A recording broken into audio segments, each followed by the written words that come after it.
Ngayon mga tol, ay, nandito tayo sa Lubok, sa Kuya Rogers Beach Resort mga tol.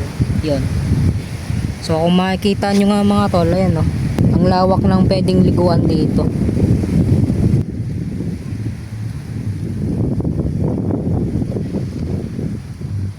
Matagpuan ito mga tol dito sa Lubok. Tara mga tol, gala tayo rito. Yan mga tol, masdan nyo kung gaano kaganda dito sa Lubok, Batangas City. Ang mga kasama natin nandun. Yan. Ngayon ay araw ng Biyernes mga tol. Ang date ay 27. Overnight kami dito mga tol.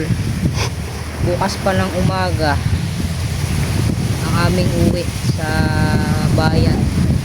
Ang lawak ng pwedeng liguan mga tol.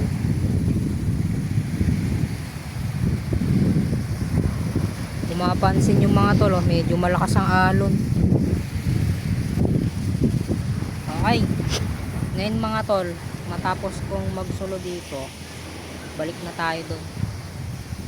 Kung mapapansin nyo nga mga tol, magbuhangin pala banda rin. Yan, hanggang doon.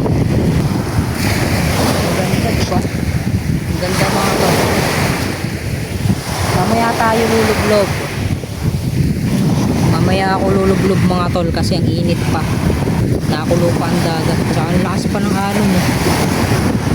Ang ganda rin. Ngayon mga tol, pagkatapos natin mag-standby doon, dito naman tayo pupunta. Yan, ang ganda rito.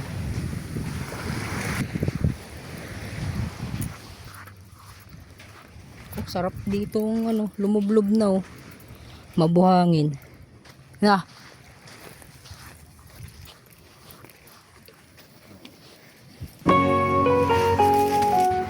Ang ganda rito mga tol ah.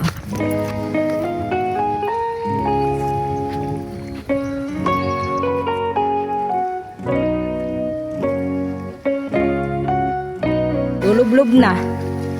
Okay, si Kuya Friends, si Sab, si Frank, si Kuya Pinandudon, yun o.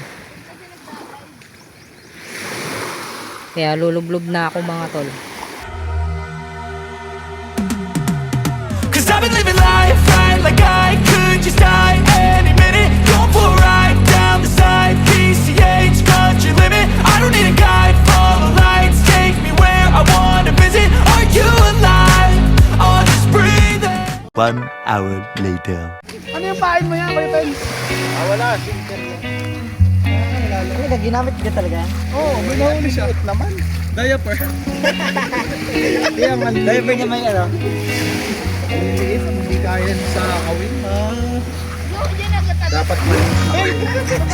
Okay, matapos ang kakalublob mga tol, nabot na tayo ng dilim.